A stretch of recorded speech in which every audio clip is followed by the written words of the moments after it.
हाँ जी, तो भाई लोग आप सब कैसे हो? बहुत-बहुत स्वागत है आप सबका हमारे इस यूट्यूब चैनल पे।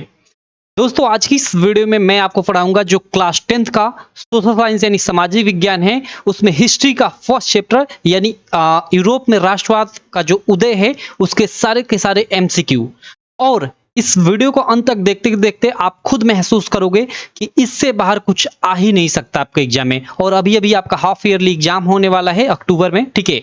तो आप देखना इसी में से जो मैं क्वेश्चन कराऊंगा इसी में से सब आएगा, ठीक है? और बाकी मैं 1 महीने बाद अभी आ रहा हूं, चूंकि मेरा थोड़ा एग्जाम था तो उसी में बिजी था, मैं वीडियो नहीं डाल रहा था यूट्यूब पे, लेकिन अब लगातार डालूंगा तो आप भी जुड़ जाओ, ठीक है? और चैनल पे नए हो तो चैनल को सब्सक्राइब कर लो, बेल आइकन को दबा लो। अगले 5 से 6 महीने आप लोग के एग्जाम की तैयारी में बिल्कुल बिल्कुल अच्छे ढंग से कराऊंगा, ठीक है? चलो शुरू करते हैं इन क्वेश्चंस को सॉल्व करना। ओके, चलो हम लोग सॉल्व करते हैं इन क्वेश्चंस को। सबसे पहले आप लोग देख सकते हो स्क्रीन पे जो पहला क्वेश्चन है, काफी इंपॉर्टेंट क्वेश्चन है, ठीक है? कि फ्रेडरिक सार्यू था, फ्रेडरिक सार्यू कौन था ये हमें बताना है। और यहाँ पे आपका चार्ट है, ऑप्शन दिया हुआ है। तो सिंपल है भाई, आप शुरू में ही अपनी जो फर्स्ट चैप्टर उसमें पढ़ोगे कि फ्रेडरिक सार्यू ने 4 चित्रों की श्रृंखला बनाई थी, यानी वो एक चित्रकार था। तो पहला ऑप्शन आपका सही हो जाएगा। फ्रेडरिक सार्यू ने 1848 में 4 चित्रों की एक श्रृंखला बनाई। जो आपकी 4 चित्रों की श्रृंखला है वो फर्स्ट पेज पे ही आपका जो ये चैप्टर है शो की गई है, ठीक है? चलो ये पहला क्वेश्चन रहा। सेकंड क्वेश्चन आप स्क्रीन पे देख सकते हो, काफी ये भी शानदार सा क्वेश्चन है। 2024 में अभी जो पेपर हुआ है आईएक्स वाला पेपर सेट, उसमें ये आया हुआ था, ठीक है? कि 1789 में फ्रांस में राष्ट्रवाद की प्रथम अभिव्यक्ति का क्या परिणाम हुआ, यानी जो 1789 में फ्रांसीसी क्रांति स्टार्ट हुई उसका परिणाम क्या हुआ। उसका परिणाम ये हुआ कि भाई मतलब 1848 जाते जाते 1848 में फ्रांस को गणतंत्र मिली, ठीक है? तो यहाँ पे ऑप्शन है कि फ्रांस की क्रांति, नेपोलियन का उदय, जर्मनी का एकीकरण, कुछ राजतंत्र का प्रारंभ। तो ये तो गलत है, ये भी गलत है, ये गलत है। फ्रांस की क्रांति स्टार्ट हुई, ठीक है? 1789 में क्या हुआ? तो फ्रांस की क्रांति स्टार्ट हुई, ठीक? और इसका परिणाम अंत में, अब ऑप्शन में ये नहीं दिया है, ऑप्शन के अनुसार ये सही हो जाएगा, लेकिन अगर परिणाम इसका क्या हुआ तो अंत में फ्रांस एक गणतंत्र राज्य घोषित हुआ आगे चलकर 1848 में। तो ये डेट भी आप याद रखना, काफी इंपॉर्टेंट है। 1789 में फ्रांसीसी क्रांति स्टार्ट हुई और 1848 में उसको स्वतंत्र घोषित किया गया, ठीक है? चलो अगला थर्ड नंबर प्रश्न है कि इनमें से किस वर्ष में फ्रांस में नागरिक संहिता, जिसे नेपोलियन की संहिता के नाम से भी जाना जाता है, ठीक है, का उदय हुआ? कब उदय हुआ भाई? 1800 में, 1802 में, 1804 में या 1806 में? सही ऑप्शन आप लोग का सी वाला हो जाएगा, 1804 में, ठीक है? थर्ड का आपका सी ऑप्शन बिल्कुल राइट हो जाएगा। चलो उसके बाद अगला प्रश्न देखते हैं, प्रश्न संख्या 4 कि निम्नलिखित में से कौन सा 1804 के नेपोलियन कोड में नहीं जोड़ा गया था? और 2023 के यूआई वाले पेपर सेट में ये आया हुआ था, ठीक है? ये किसके पेपर सेट में? तो भाई ये मैं यूपी बोर्ड की बात कर रहा हूँ, ठीक है? हालांकि आप किसी भी बोर्ड के स्टूडेंट हो, ठीक है, आप एनसीईआरटी बुक पढ़ते हो तो इसको देख सकते हो वीडियो को, कोई दिक्कत नहीं। लेकिन यहाँ जो मैं ऐड किया हूँ कि किस एग्जाम में आया, तो ये यूपी बोर्ड के एग्जाम में मैं बात कर रहा हूँ, क्योंकि स्पेशली मैं यूपी बोर्ड के बच्चों को ही पढ़ाता हूँ, ठीक है? चलो तो निम्नलिखित में से कौन सा 1804 के नेपोलियन कोड में नहीं जोड़ा गया था? तो जन्म से प्राप्त जो विशेषाधिकार है ये नहीं जोड़ा गया था, ठीक है? बाकी ये सब जोड़े गए थे, ये आपका नहीं जोड़ा गया था, सिंपल, ठीक है? चलो आगे चलते हैं। 4 के बाद 5 नंबर क्वेश्चन क्या है कि फ्रांसीसी क्रांति का प्रारंभ किस वर्ष हुआ? अभी हमने देखा कि 1789 में फ्रांसीसी क्रांति स्टार्ट हुई, ठीक है? यहाँ पे आपकी क्या हुई? स्टार्ट हुई, और यहाँ पे जाकर 1848 में, 1700 नहीं 1848 में फ्रांस एक स्वतंत्र राज्य घोषित हुआ, ठीक है? यहाँ पे गणतंत्र घोषित हुआ, गणतंत्र, ठीक है? चलो तो ये आपका 1789 में फ्रांसीसी क्रांति स्टार्ट हुई, 2020 में भी आ चुका है, 2022 के भी बोर्ड एग्जाम में आ चुका है। प्रश्न संख्या 5 रहा। ओके, प्रश्न संख्या 5 के बाद 6 पे चलने से पहले देखो, कई लोग बोल रहे थे हमारी जो एप्लीकेशन है भाई, एप्लीकेशन के बारे में काफी लोग बोल रहे थे कि भैया एप्लीकेशन आपकी दिखा नहीं रही है प्ले स्टोर पे, क्या क्या दिक्कत है? तो देखो यहाँ पे 1 मिनट यार, क्या दिक्कत है मैं आपको बता देता हूँ। एक्चुअली गूगल की तरफ से कुछ दिक्कत हो गई थी, तो इसलिए और उस दिक्कत को मतलब क्लियर करने में काफी टाइम लग रहा है, तो इसलिए हम लोग उस एप्लीकेशन को स्टॉप कर जो पुरानी वाली एप्लीकेशन है, ठीक है, एक नई एप्लीकेशन और नए लोगों के साथ, ये देख सकते हो नए लोगों के साथ हम लोग लॉन्च करेंगे। मात्र 3 दिन और रुक जाओ, 3 से 5 दिन, इसके अंदर ही आपको प्ले स्टोर पे नई एप्लीकेशन देखने को मिल जाएगी। आप गूगल प्ले स्टोर पे यूपीएमएसपी स्टडी जो ये लिखा हुआ है स्क्रीन पे आप लोग देख सकते हो, ये यूपीएमएसपी स्टडी लिखा हुआ है, इसको सर्च करोगे तो ऐप मिल जाएगी, आप डाउनलोड कर लेना। और वहां पे आप जानते हो कि पिछले साल हमने लक्ष्य बैच लॉन्च किया था, जिससे पढ़कर लड़के, बहुत सारे लड़के 90% मार्क लाए थे। ठीक है, जिसमें मैं आपको क्या देता हूं, जिसमें मैं देता हूं जैसे 2023 का जितना भी पेपर था, हिंदी का 7 कोड का, इंग्लिश का, मैथ का, साइंस का, ठीक है, उसी प्रकार 2024 में अभी जो आपका एग्जाम हुआ है, इसके हर एक सब्जेक्ट के सातों कोडों का अच्छे से सारे पेपरों का वीडियो सॉल्यूशन के साथ साथ पीडीएफ में भी सॉल्यूशन और सबका एकदम टेस्ट भी आपको यहाँ पे मिलता है। और उसके अलावा वहाँ पे बहुत सारे इंपॉर्टेंट क्वेश्चन भी मिलते हैं, आपको एक प्राइवेट ग्रुप में भी ऐड किया जाता है। ठीक है, तो इन सब चीजों को तैयार कर आप भी 80 से 90% मार्क ला सकते हो अपने एग्जाम में। तो आप ये ऐप डाउनलोड कर लेना और वहां पे लक्ष्य बैच आप ज्वाइन कर लेना। ठीक है, चलो, जिसकी प्राइस काफी कम रहेगी भाई, 299 रुपए मात्र। ठीक है, 299 रुपए। चलो आगे चलते हैं, अगला हम लोग प्रश्न संख्या 6 देखते हैं कि फ्रांस की क्रांति कब प्रारंभ हुई थी। सिंपल भाई, 1789। देखो यहाँ 1779 है, आप 17 देकर मतलब ओएमआर में भर दोगे तो दिक्कत हो जाएगी। ठीक है, इसलिए ओएमआर भरते समय भी आप ध्यान रखना। ठीक है, यहाँ पे सी वाला ऑप्शन सही होगा, ओएमआर में आप सी वाला ऑप्शन फिल करना। ठीक है, 2023 में आया हुआ है। ठीक है, देख सकते हो 3 पेपर कोडों में आया हुआ है। ठीक, चलो आगे देखते हैं। यहाँ पे प्रश्न संख्या 7 है कि यंग इटली सोसाइटी का संस्थापक था। यंग इटली और यंग यूरोप, ठीक है, काफी इंपॉर्टेंट ये 2 संगठन थे भाई। इसका संस्थापक आपका गैरीबाल्डी नहीं था, बिस्मार्क नहीं था, कावूर नहीं था, आपका मेजनी था। ठीक है, जिसको मैथ्सनी भी कहा जाता है। ठीक है, जिसका शार्ट नाम मैथ्सनी भी आपने देखा होगा। ठीक है, जिस पे मैथ्सनी या इसको मेजनी भी कर सकते हो। तो ये डी वाला आपका बिल्कुल राइट ऑप्शन हो जाएगा। ठीक है, चलो आगे चलते हैं, अगला प्रश्न देखते हैं। 7वें के बाद 8वां, यह क्या है कि निम्नलिखित में से किसने एक गुप्त संगठन यंग इटली बनाया। ओके, यहाँ यंग इटली, ये देखो 2020 में पूछा था और इसके लिए ये ऑप्शन दिया था। और यहाँ पे देखो ये 2023 में ईएक्स वाले पेपर सेट में पूछा था और 2024 में भी आईजेड वाले, यानी लगातार आया हुआ यह प्रश्न है।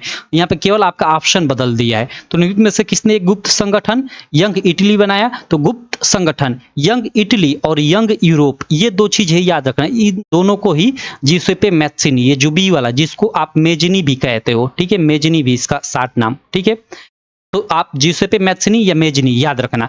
इसने 2 ये गुप्त संगठन यंग इटली और यंग यूरोप बनाया। ठीक है, और इसको आप लोग याद रखना, ये कार्बोनारी, ठीक है, कार्बोनारी नामक गुप्त संगठन का सदस्य था। गुप्त संगठन का सदस्य था, काफी इंपॉर्टेंट चीज है।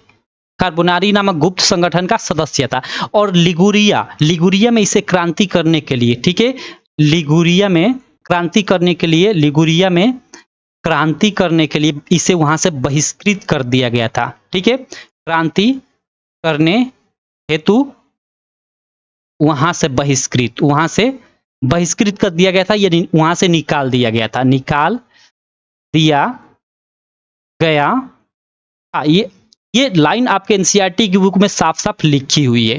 ठीक है, एनसीईआरटी की जब आप एक एक लाइन पढ़ोगे ना तो आपको ये चीजें मिलेंगी। तो देखो एक क्वेश्चन था, इसके जगह पे हमने ये और ये 3-4 चीजें देख लिया। ठीक, तो पढ़ने का यही अच्छा तरीका होता है। चलो आगे देखते हैं, प्रश्न संख्या 9, ये क्या है कि फ्रांस में गणतंत्र की घोषणा किस वर्ष हुई। फ्रांस में गणतंत्र की घोषणा सिंपल 1789 में क्रांति स्टार्ट हुई, फ्रांसीसी क्रांति जो हुई स्टार्ट हुई और जाते जाते 1848 में फ्रांसीसी क्रांति का अंत हुआ और यहाँ पे गणतंत्र की घोषणा हुई। तो फ्रांस में गणतंत्र की घोषणा कब हुई, तो 1848 में। आपका 9 का सी वाला बिल्कुल राइट ऑप्शन हो जाएगा। चलो भाई, प्रश्न संख्या 10 देखते हैं, यह क्या है कि निम्नलिखित में से किसका कथन है, जब फ्रांस सीखता है तो बाकी यूरोप को सर्दी जुकाम हो जाता है। ओके, 2022 में आया हुआ है, 2023 में, और यहाँ पे देख सकते हो 2023 में एफए और एफसी वाले सेट में। यह किसका कथन है कि जब फ्रांस सीखता है तो बाकी यूरोप को सर्दी जुकाम हो जाता है। ये ड्यूक मैटरनिक, ठीक है, ड्यूक मैटरनिक ने कहा था। देखो यहाँ पे मैटरनिक जो था वो कहाँ का रहने वाला था, काफी इंपॉर्टेंट चीज है। मतलब इससे रिलेटेड क्वेश्चन पूछता है कि मैटरनिक का संबंध किस देश से है, कावूर का संबंध किस देश से है। ये संबंधित देशों से मतलब प्रश्न पूछा जाता है आपके एग्जाम में, अभी आएगा देखना। ठीक है, तो मैटरनिक जो था ये ऑस्ट्रिया का चांसलर था, आप लोग याद रखना। कहाँ का, ऑस्ट्रिया का चांसलर था ऑस्ट्रिया। एक मिनट, ऑस्ट्रिया का चांसलर मीन्स वही चांसलर यानी प्रधानमंत्री, ठीक है, कोस्ट में मैं लिख देता हूं पीएम था, ठीक है, प्राइम मिनिस्टर था, ठीक। तो मैटरनिक ऑस्ट्रिया से संबंधित था, ठीक है। और वहीं चलो यहाँ इतना ही याद करो, आगे के क्वेश्चन में मैं आपको बताऊंगा कि ये कहां से संबंधित है, ठीक। चलो उसके बाद अगला 10 के बाद 11 नंबर प्रश्न देखते हैं भाई। 11 नंबर प्रश्न क्या है कि वियना की संधि कब हुई थी भाई? वियना की संधि कब हुई थी? जब नेपोलियन हार गया था, ठीक है, तब वियना की संधि हुई थी। और कब हुई थी? तो 1815 में, ठीक है। नेपोलियन की हार के बाद 1815 में वियना की संधि हुई थी, ठीक है। और नेपोलियन किस युद्ध में हारा था जिसके पश्चात मतलब वियना की संधि हुई? तो नेपोलियन ये मैं लिख देता हूं, नेपोलियन के नहीं, यहां पे रुक जाओ एक मिनट। नेपोलियन वाटरलू काफी इंपॉर्टेंट है भाई। वाटरलू के युद्ध में हार गया, हार वेरी वेरी इंपॉर्टेंट है, हार गया। जिसके बाद 1815 में वियना की संधि हुई, ठीक है। वियना की संधि हुई, ठीक है। रुक जाओ अच्छे से लिख देता हूं, ठीक है, एक मिनट।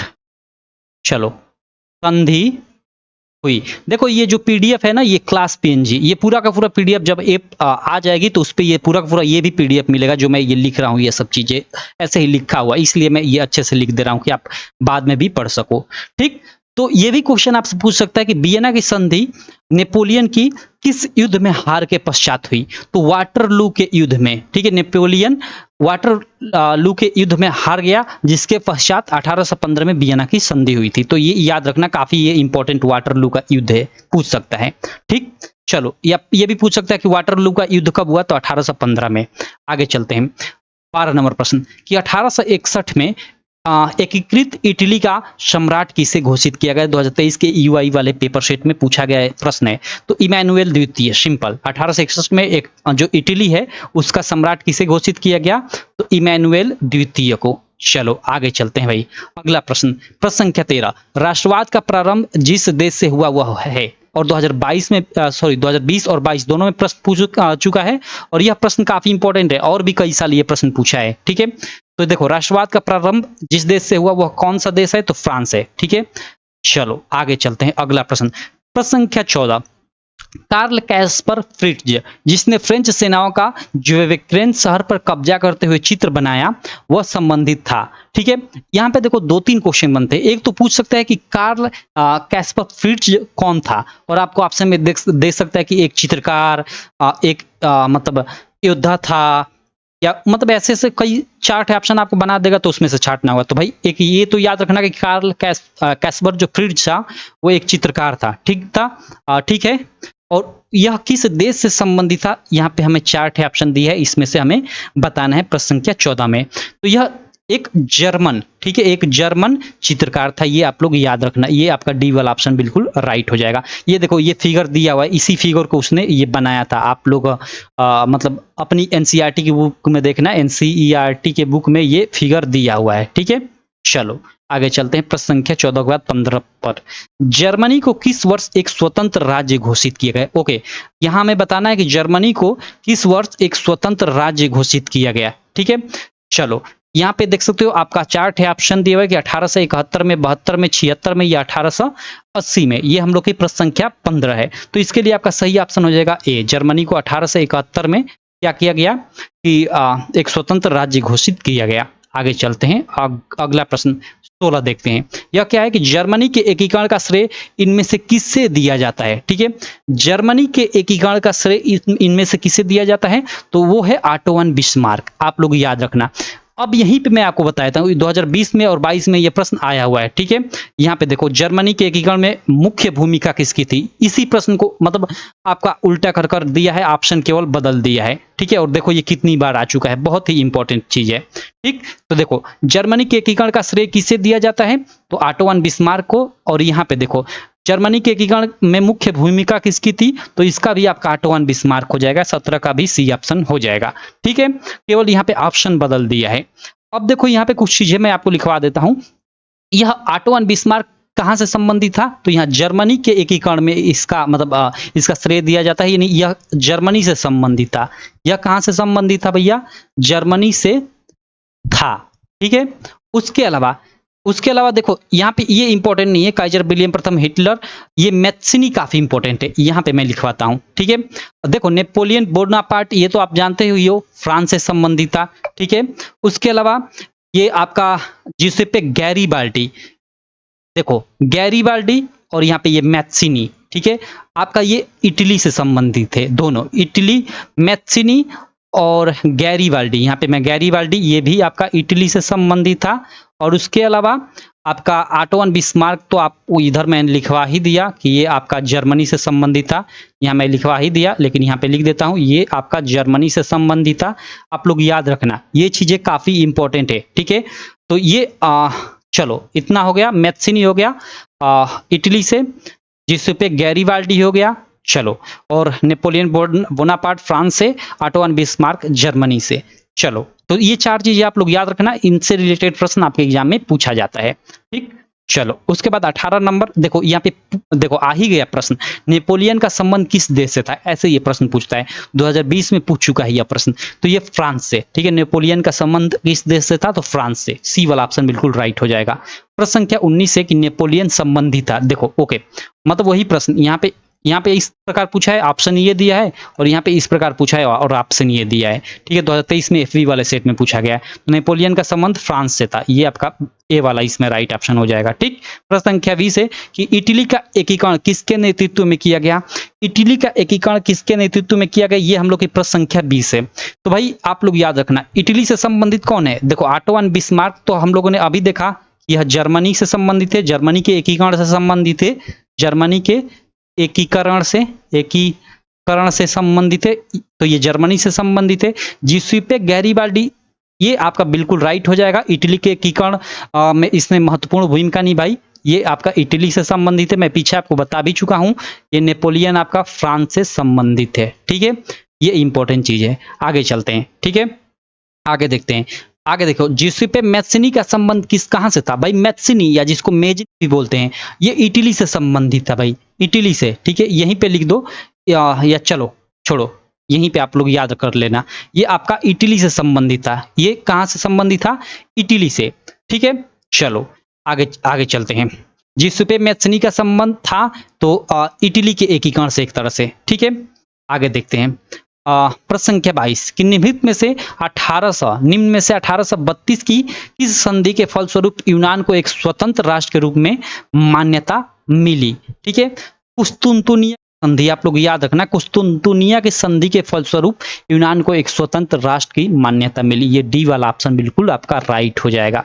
प्रश्न संख्या 22 के बाद प्रश्न संख्या 23 देखते हैं। प्रश्न संख्या 23 क्या है कि 1848 की फ्रांसीसी राज्य क्रांति के फलस्वरूप, ओके, मतलब 1848 की फ्रांसीसी जो राज्य क्रांति हुई उसके फलस्वरूप क्या हुआ, यहाँ पे ऑप्शन दिया हुआ कि निरंकुश राजतंत्र की स्थापना हुई। ठीक है, बिल्कुल गलत है भाई, 1848 में फ्रांस गणतंत्र हुआ, सिंपल, ये डी वाला आपका राइट हो जाएगा, ये आपके ऑप्शन गलत हो जाएंगे। ठीक है, डी वाला बिल्कुल राइट ऑप्शन हो जाएगा, 2020 में पूछा गया प्रश्न है। आगे चलते हैं। प्रश्न संख्या 24 कि जर्मन संस्कृति में बोक्सजिस्ट का आशय था, जर्मन संस्कृति में बोक्सजिस्ट का आशय किससे था, ये प्रश्न संख्या हम लोग की 24 है। सिंपल, आप राष्ट्र से मतलब इसका संबंध था। ठीक है, ये याद रखना। आगे चलते हैं, आगे 25 नंबर प्रश्न है, यह क्या है, 25 देख सकते हो कि संसदीय प्रजातंत्र की स्थापना किस देश में सर्वप्रथम हुई। देखो, संसदीय प्रजातंत्र की जो स्थापना है सर्वप्रथम आप इंग्लैंड याद रखना, सरल जो संसदीय यानी संसद, जैसे अभी हम लोग के भारत में है ना संसद, उसी प्रकार संसदीय प्रजातंत्र की शुरुआत सबसे पहले इंग्लैंड में हो चुकी थी। ठीक है, यानी इंग्लैंड में हुई थी। आगे चलते हैं। प्रश्न संख्या 26 जिसेपे मैत्सिनी, जिसको मेजिनी भी कह सकते हो, मेजिनी भी। ठीक है, चलो इसको ये भी कह सकते हो। ठीक है, आगे चलते हैं। जिसेपे मैत्सिनी द्वारा स्थापित गुप्त संगठन, वही प्रश्न बार बार दोहराया जा रहा है 2022 में। ठीक है, जिसेपे मैत्सिनी या मेजिनी द्वारा जो स्थापित गुप्त संगठन था वो यंग इटली और यंग यूरोप था, यंग इटली और यंग यूरोप, ये दो संगठन थे। ठीक है, चलो आगे चलते हैं। और लिगुरिया में मैं आपको पहले ही बता चुका हूं कि लिगुरिया में क्रांति करने के लिए वहां से इसे मतलब निष्कासित कर दिया गया था। ठीक है, चलो, और कार्बोनारी नामक गुप्त संगठन का यह सदस्य था। आगे चलते हैं, प्रश्न संख्या 27, नेपोलियन की पराजय कब हुई?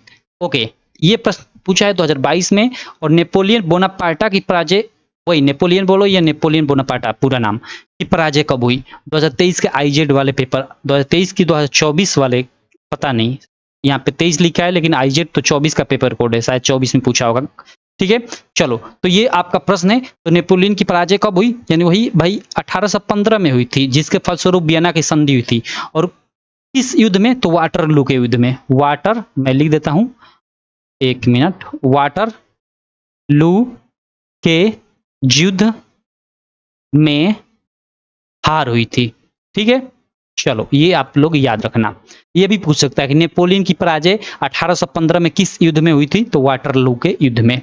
आगे चलते हैं, प्रश्न संख्या 28, ऑटो वन बिस्मार्क का संबंध किस देश से था? देखो, ये पूछ दिया प्रश्न, ऑटो वन बिस्मार्क का संबंध 2022-23 में पूछा है। ठीक है, ऑटो वन बिस्मार्क का संबंध भाई जर्मनी से था। ऑटो वन बिस्मार्क का संबंध जर्मनी से था। ठीक, चलो आगे देखते हैं। 29, निम्नलिखित में से किसे 1871 में जर्मनी का प्रथम सम्राट घोषित किया गया? जर्मनी का प्रथम सम्राट किसे घोषित किया गया 1871 में? ये हमें बताना है प्रश्न संख्या 29 में। तो वो है विलियम प्रथम। तो ये भी आप याद रख सकते हो, हालांकि उतना इंपॉर्टेंट नहीं है कि विलियम जो प्रथम है कहाँ से संबंधित है, उतना इंपॉर्टेंट नहीं है, लेकिन आप याद रख सकते हो भाई। ये तो ऐसे ही याद रहेगा कि 1871 में जर्मनी का सम्राट विलियम प्रथम को घोषित किया गया, तो यह भाई जर्मनी से संबंधित है, ऐसे भी याद रख सकते हो। ठीक है, विलियम प्रथम जर्मनी से संबंधित था। ये कहाँ का रहने वाला था? जर्मनी का। सिंपल, लेकिन उतना इंपॉर्टेंट नहीं है ये। ठीक है, इसलिए मैंने पीछे लिखवाया भी नहीं। आगे चलते हैं, मतलब इंपॉर्टेंट, मतलब संबंधित, ऐसे नहीं पूछेगा कि विलियम प्रथम किस देश से संबंधित है, ये नहीं पूछेगा। उसमें आपका गैरीबाल्डी पूछेगा, जिससे पे मैथनी पूछेगा, ठीक है, या मेजनी। ठीक है, उसके अलावा आपका ऑटो वन बिस्मार्क पूछेगा, ये इंपॉर्टेंट है। आगे चलते हैं, 29 के बाद 30 नंबर। ठीक है, निम्नलिखित में से किसे 1871 में जर्मनी का प्रथम सम्राट घोषित किया गया? देखो यहाँ पे, देखो यहाँ कैसे प्रश्न पूछा है कि निम्नलिखित में से 1871 में जर्मनी का प्रथम सम्राट घोषित किया गया।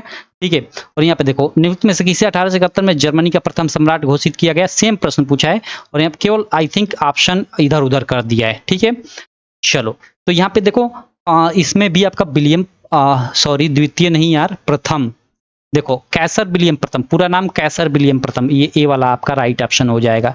ठीक है, विलियम प्रथम या कैसर विलियम प्रथम, बात एक ही है। ठीक है, चलो, तो 30 का आपका ए वाला बिल्कुल राइट ऑप्शन हो जाएगा, और 29 का भी आपका ए वाला ही ऑप्शन सही था। चलो आगे चलते हैं, 31 नंबर प्रश्न पे, 1789 में फ्रांस में किस प्रकार का राज्य था? तो देखो 1789 में, ठीक है, यानी जब फ्रांसीसी क्रांति स्टार्ट हुई, उस समय फ्रांस में किस प्रकार का मतलब राज्य था, ये पूछा जा रहा है। तो 1789 में जब फ्रांसीसी क्रांति मतलब स्टार्ट हुई, उस समय, ठीक है, फ्रांस पे एक मतलब एक राजा का आधिपत्य था। वो राजा कौन था भाई? लुईस 16वां था। ठीक है, और वह काफी माना जाता है कि काफी निरंकुश था। ठीक है, तो 1789 में फ्रांस में किस प्रकार का राज्य था? तो यहाँ पे असीमित राजतंत्र। असीमित राजतंत्र क्यों? क्योंकि देखो राजतंत्र था, और राजतंत्र में भी जो राजा था उसको असीमित शक्तियां प्राप्त थी, इसलिए ये आपका ऑप्शन सही हो जाएगा, असीमित राजतंत्र। इसको काफी बार आप समझ सकते हो कि असीमित राजतंत्र मतलब कई सारे राजा थे, ऐसा नहीं, राजतंत्र था। ठीक है, जिसपे लुईस 16वां राज करता था, और इसको असीमित रूप से अनेक शक्तियां प्राप्त थी अकेले। ठीक है, इसलिए असीमित ये राजतंत्र आपका सही ऑप्शन हो जाएगा। ठीक, 32 नंबर प्रश्न है कि 1789 में फ्रांस में किस प्रकार का शासन था? सेम प्रश्न 2023 के ईएक्स वाले पेपर सेट में, और ये 2022 में पूछा गया था। ठीक है, तो वही इसका भी 1789 में फ्रांस में किस प्रकार का शासन था? तो असीमित राजतंत्र, बी वाला ऑप्शन। चलो, प्रश्न संख्या भाई 32 के बाद 33 पे आ गए, गजब।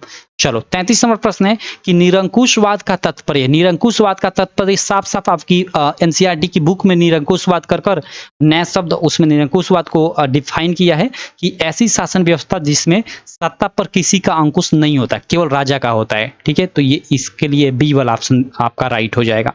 ठीक, 2023 के एफडी वाले पेपर शीट में पूछा हुआ प्रश्न है। अगला प्रश्न देख लेते हैं, प्रश्न संख्या 34। यह क्या है कि उदारवाद से तात्पर्य है, उदारवाद से क्या तात्पर्य, ये प्रश्न है 2023 के एफडी वाले पेपर शीट में पूछा हुआ प्रश्न है। ठीक है, तो देखो उदारवाद से तात्पर्य है आपका व्यक्ति को स्वतंत्रता तथा कानून के समक्ष बराबरी से। ठीक है, ये आपका मतलब राइट ऑप्शन हो जाएगा सी वाला। ठीक, चलो आप लोग याद रखना 2023 में पूछा गया है, 2024 में नहीं आया था, तो 25 में ये आ सकता है। ठीक है, चलो आगे देखते हैं प्रश्न संख्या 35 क्या कि प्रथम विश्व युद्ध प्रारंभ हुआ था। प्रथम विश्व युद्ध सब लोग जानते हो भाई 1914 में प्रारंभ हुआ था, 18 तक चला था। ये आपका सी वाला बिल्कुल राइट ऑप्शन हो जाएगा। उसके बाद 36 है कि लाइप्सिग का युद्ध कब हुआ था। ओके, ये लाइप्सिग का युद्ध कब हुआ था भाई, तो ये आपका 1813 में हुआ था। सिंपल आप लोग याद रखना, ये वाला आपका बिल्कुल राइट ऑप्शन हो जाएगा। प्रश्न संख्या 37 देख लेते हैं भाई 36 के बाद। काफी इंपॉर्टेंट प्रश्न है कि वियना संधि के द्वारा फ्रांस में किस वंश के शासक की पुनः स्थापना की गई। वेरी वेरी इंपॉर्टेंट है। ठीक है, देखो जो वियना संधि हुई थी 1815 में। ठीक है, क्या हुई थी, वियना संधि। ठीक है, वियना संधि, जब नेपोलियन वाटरलू के युद्ध में हार गया था तो वियना संधि हुई थी 1815 में।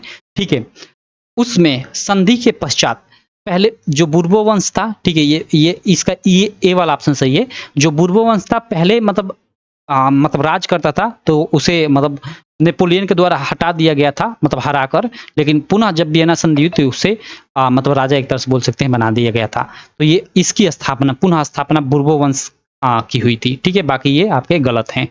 चलो आगे चलते हैं 37 के बाद 38 नंबर प्रश्न पे। 38 नंबर प्रश्न है कि रक्त और लौ की नीति किसने अपनाई। रक्त और लौ की नीति किसने अपनाई भाई, तो वो आपका जो प्रश्न संख्या 38 है इसके लिए बी वाला ऑप्शन बिल्कुल राइट हो जाएगा, ऑटोवन बिस्मार्क। ठीक है, ऑटोवन बिस्मार्क ने लौ और नीति की रक्त और लौ की नीति अपनाई। अब मुझे पानी पीने को मन कर रहा है, लेकिन चलो और 2-4 प्रश्न करवा लेता हूं, उसके बाद एक ही बार पीऊंगा। ठीक है, चलो तो ये बिस्मार्क, ठीक, इसका सही ऑप्शन हो जाएगा। रक्त और लौ की नीति किसने अपनाई, तो बिस्मार्क ने। कहां से संबंधित था बिस्मार्क भाई, तो ये आपका जर्मनी से संबंधित है। ये आप लोग याद रखना, जर्मनी से संबंधित था। नेपोलियन आपका फ्रांस से था। ठीक है, फ्रांस से संबंधित था। मेजनी आपका जिसको आप जिउसेppe मैत्सिनी भी कह सकते हो, ये आपका इटली से संबंधित था। ठीक है, गैरीबाल्डी भी आपका इटली से संबंधित था। ठीक है, तो ये चीजें आप लोग याद रखना। ठीक है, चलो आगे चलते हैं अगले प्रश्न पे। प्रश्न संख्या 38 के बाद 39 नंबर। ये क्या है कि 1789 में फ्रांसीसी क्रांति के दौरान फ्रांस का राजा कौन था भाई। कौन सा, मैं बता चुका हूं, लुइस 16वां। ये आपका राइट ऑप्शन हो जाएगा, ये सब आपके गलत हो जाएंगे। ठीक, चलो 39 के बाद 40, और आई थिंक ये लास्ट प्रश्न है। हाँ, लास्ट प्रश्न है। चलो यहाँ पे हमें बताना है डॉट मतलब यहाँ भरना है। को मैट्रिक ने हमारी सामाजिक व्यवस्था का सबसे खतरनाक दुश्मन बताया। ओके, किसको यहाँ पे भरना है कि किसको मैट्रिक ने हमारे सामाजिक व्यवस्था का सबसे खतरनाक दुश्मन बनाया नहीं, बताया। ठीक है, तो मैत्सिनी को। ये सी वाला आपका राइट ऑप्शन हो जाएगा। मैत्सिनी को जो मैटरनिक है, ठीक है, पूरा नाम इसका ड्यूक मैटरनिक है, जो ऑस्ट्रिया का चांसलर। ये क्या था, ऑस्ट्रिया का चांसलर। ऑस्ट्रिया का चांसलर मीन्स प्रधानमंत्री एक तरह से। ठीक है, ऑस्ट्रिया का चांसलर था मैटरनिक। इसने मैत्सिनी को क्या बताया भाई, तो हमारी सामाजिक व्यवस्था का खतरनाक दुश्मन बताया। सिंपल। ठीक है, तो चलो ये आपका बिल्कुल क्लियर हो गया। अब चलो ओके, अब क्या खत्म हो गए, 40 प्रश्न थे, 40 के 40 प्रश्न खत्म हो गए। और मैंने इसमें आपका सारा का सारा अब तक जो प्रीवियस ईयर था सबका सब करा दिया। और एक क्वेश्चन मैं आपको बता देता हूँ, यहाँ लिख कर दे देता हूँ। एक क्वेश्चन जो है ये आपके एग्जाम में इससे बाहर नहीं जाएगा, मतलब बाहर, इससे बाहर से पूछेगा ही नहीं, सब कुछ इसमें मैंने शामिल कर लिया है। ठीक है, चलो तो आप इसको पढ़ लो अच्छे से, सारे क्वेश्चन को याद कर लो। इस चैप्टर से आपका अगर क्वेश्चन आता है तो इन्हीं 40 क्वेश्चन में से आएगा। ठीक है, बाकी चलो मैं मिलता हूं आपसे नेक्स्ट वीडियो में। और जो हमारी ऐप है भाई, जो यूपीएमएसपी स्टडी, ठीक है, आप उसको गूगल प्ले स्टोर से डाउनलोड कर लेना और वहां पे लक्ष्य बैच ज्वाइन कर लेना, आपके स्टडी में काफी हेल्प करेगी। चलो मैं मिलता हूं आपसे नेक्स्ट वीडियो में, तब तक के लिए थैंक यू।